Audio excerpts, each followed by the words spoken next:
வரைக்கும் செய்து கொண்டிருக்கிற தலைவர்கள் இனி செய்யறன்னு சொல்ற தலைவர்களை விட விஜய் அப்படி என்ன வந்து செஞ்சிட்டு போறாரு? இதுவரைக்கும் செய்த தலைவர்களினுடைய கொள்கைகள், அவர்கள் சொல்ற மேடையில் சொல்ற விஷயங்களுக்கும் நடைமுறையில் அவங்க செய்ததுக்கும் ஏதாவது சம்பந்தம் இருக்கா?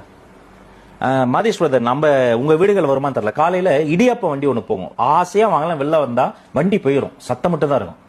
2021 மு.க. ஸ்டாலின் அவர்கள் ஒரு வாக்குறுதி சொன்னாரு, என்கிட்ட ஆதாரம் இருக்கு. அவர் சொன்னாரு 500 ரூபாய்க்கு எல்பிஜி சிலிண்டர் தரப்படும், இடியாப்போ போயிருச்சு.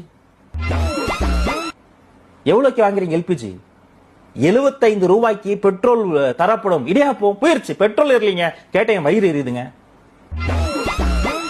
இவரு சொன்னாருன்னு நம்பி நல்லா படிச்சவங்க அந்த அம்மா, பாவம் கனிமொழி அக்கா எம்பி, அவங்க மேடையில மைக்கு பிடிச்சு சொன்னாங்க 75 ரூபாய்க்கு பெட்ரோல் தரப்படும், 500 ரூபாய்க்கு சிலிண்டர் தரப்படும். 2025 போய் இதை மறுபடியும் அவங்க சொல்லும் போது மக்கள் கேள்வி கேட்பாங்களா இல்லையா? அவங்க இது வரைக்கும் பேசுனது ஒண்ணு, செஞ்சது ஒண்ணு. விவசாய கடன் முடித்து வைக்கப்படும், இளைஞர்கள் கடன் முடித்து வைக்கப்படும், நீட் எக்ஸாம் முடித்து வைக்கப்படும். இப்ப மக்கள் சொல்றாங்க 2026 திமுக ஆட்சி முடித்து வைக்கப்படும்.